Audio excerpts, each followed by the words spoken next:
আরে ভাই সেই মানি জসিম হোটেল ফেল। আম্মু বেন্যা কাল হইতে পেটে খালি একটু চা আর বিস্কুট পড়ছে, আর কিছু কি খামো না নাকি? বেটা একটু ধৈর্য ধর, নতুন আলুর দম আর ওই লুচি বানাম হনে হে খাবি হেনে। লুচি আর আলুর দম সেই মজা হইবে না আম্মু। তাড়াতাড়ি বানাও, তাড়াতাড়ি বানাও। আলুর দম বানানোর পানে প্রথমে নতুন আলু হিজাইতে হইবে। আম্মু আলু তো হেলদি আছে, এক কাম করো লুচি বানানোর কার্যক্রম শুরু করে দাও। ঠিক আছে তাই করতে আছি। লুচি বানানোর পানে এক ভান্ডের মধ্যে আমরা 2 কাপের মতো ময়দা লইছি। এখন এই ময়দার মধ্যে দিতে আছি 1 চা চামচ চিনি, 1/2 চা চামচ নুন। এখন সবকিছু একলগে মেয়াইতে হইবে। এখন এই এর মধ্যে 2 টেবিল চামচ সয়াবিন তেল দিয়ে আবার মেয়াইতে হইবে। আম্মু এখন এক কাম করো, অল্প অল্প পানি দিয়ে খামিরটা রেডি করো। পানি কলম একসরে দেওয়া যাবে না। খামির বানানো হয়ে গেছে, এখন একটু সুতি কাপড় দিয়ে খামির ডাইকা 15 মিনিট রেস্টে রেখে দিতে হইবে। কি খবর আম্মু, আলু কি এখন তামাই থেজে নাই? খারা বেটা দেখ কে লই।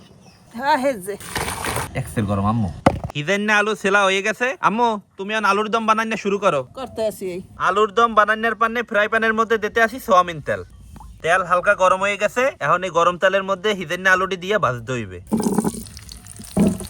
এখন আলুর দম রান্দার পানে আলু ভাজা তেলের মধ্যে দিয়ে দিতে আসি আনাম জিরা, 1/2 চা চামচ পাঁচফোড়ন, তেজপাতা, দারচিনি, এলাচি আর লবঙ্গ।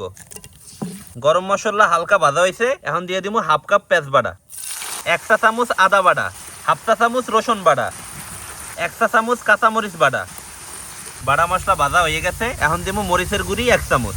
আম্মু মশলা তো কষানো হয়ে গেছে, এখন কি করবা? আর টমেটো দিয়ে কষাই হইবে। আচ্ছা, টমেটো একটু নরম নরম হয়ে গেছে, এখন দিতে আসি মৌ। আম্মু 5 মিনিট তো হয়ে গেছে, এখন দেখো তো কি অবস্থা। দেখতে আছি কি অবস্থা। মশলা তো কষানো হয়ে গেছে, এখন হিজেন আলুটি দিয়ে দাও আম্মু। আলুটি এখন ভালো মতো মশলার লগে মেয়াইতে হইবে। আলু মশলার লগে ভালো মতো ভাজা হয়ে গেছে, এখন আবার দিতে হইবে মৌ। এখন দিতে হইবে কাঁচামরিচ। কাঁচামরিচের কলম গোড়া একটু কাটতে দিছি। এখন আবার ফ্রাই প্যানটা হরাইতে ডাইকে থইতে হইবে। 2-3 মিনিটের মতো হয়ে গেছে। আম্মু এখন দেখো তো কি অবস্থা। আম্মু এখন তো উড়ান লাগে। আলুর দম বানান্য কলম কমপ্লিট। একুলে লুচির খামের 15 মিনিটের জায়গায় প্রায় 1 ঘন্টা রেস্টে রাখা হয়ে গেছে। এখন আবার একটু মাছ দইবে। খামির দিয়ে প্যারা বানান্য হয়ে গেছে।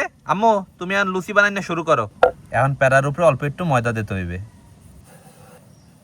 রবিন আমি বেলতে থাই তুই ভাজ।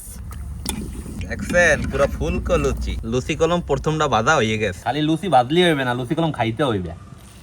কি লিটন ভাই, যে লুচির লগে আলুর দম লইয়ে কি বইয়ে থাকবা? না বইয়ে থা যায় কোনো কায়দায়। দাও বিসমিল্লাহ। বিসমিল্লাহ।